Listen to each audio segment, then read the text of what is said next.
I'm asking the bigger question of who am I? Who am I really? My answer is I am God's child. I am that which is born of all that is.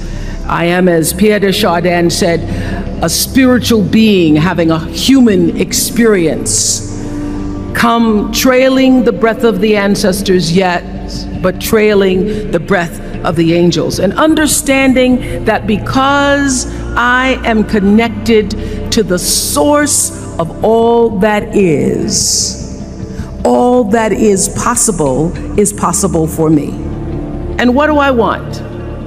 I don't want to just be successful in the world.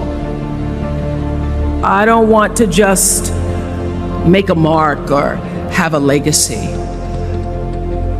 The answer to that question for me is I want to fulfill the highest, truest expression of myself as a human being. I want to fulfill the promise that the Creator dreamed when He dreamed the cells that made up me. What do I want? You must have some kind of vision for your life. Even if you don't know the plan, you have to have a direction in which you choose to go. I never was the kind of woman who liked to get in a car and just go for a ride. You want to be in the driver's seat of your own life, because if you're not, life will drive you. Knowing who you really are in this space and time that we embody. That's number one. What do you want? Who are you? Number two, you must find a way to serve.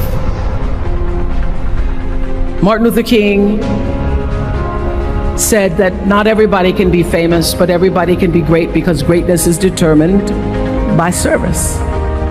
Now, we live in a world where everybody wants to be famous and where we admire people for just being famous. We think being known brings us value. The truth is, all of that will fade in time. Service and the significance that you bring to your service is that which is lasting. So to be able to, whatever your occupation or job or talent or gift is, our honorees today getting doctorate degrees, to apparently opposite fields, HIV and AIDS and the spoken word.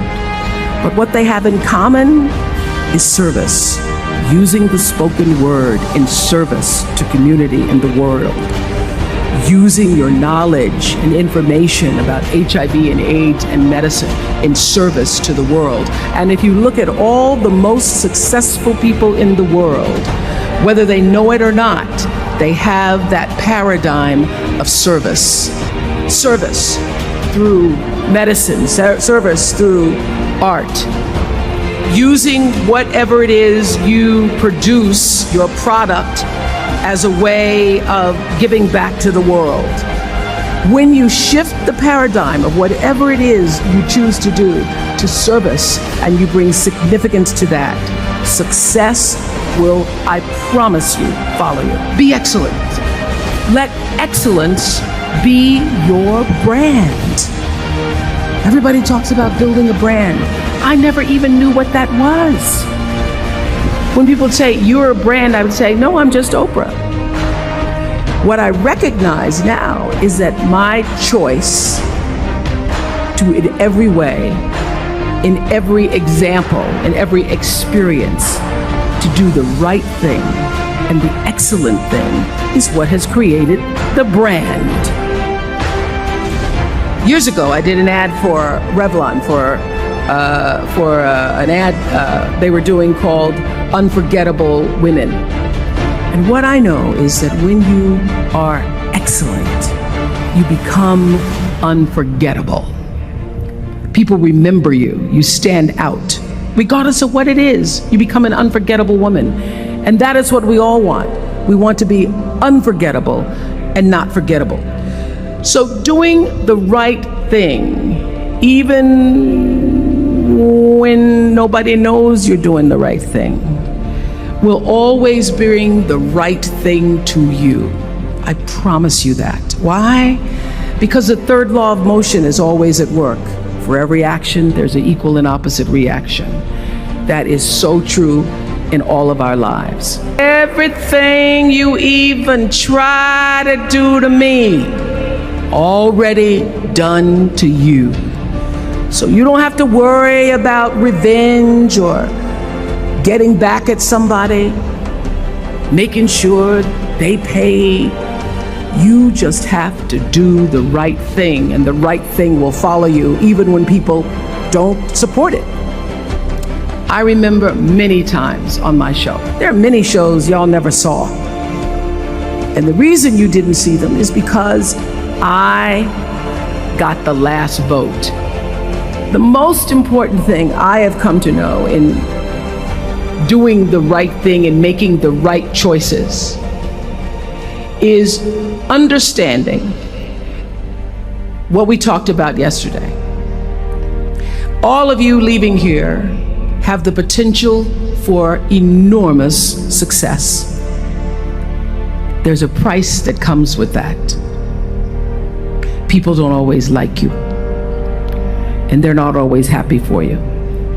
And if you surround yourself with people who are not accustomed to your success, they become fearful, they become scared, because you are reflecting back something to them that they don't recognize. People who want the best for you want you to be your best. So my greatest advice to you is to surround yourself with people who are going to fill your cup until your cup runneth over. I'm so full, my cup runneth over.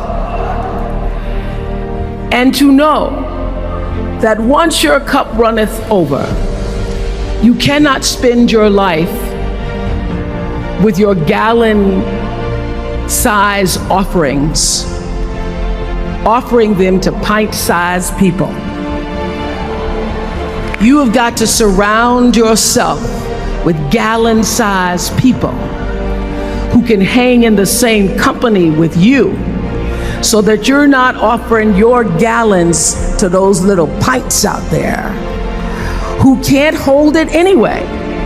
The biggest choices begin and end with you, your internal big questions. Who do I want to be in the world? My relationship to source energy, to all that is God. Your experience of that which is all life, which is divine and universal. Being connected and aligned with that.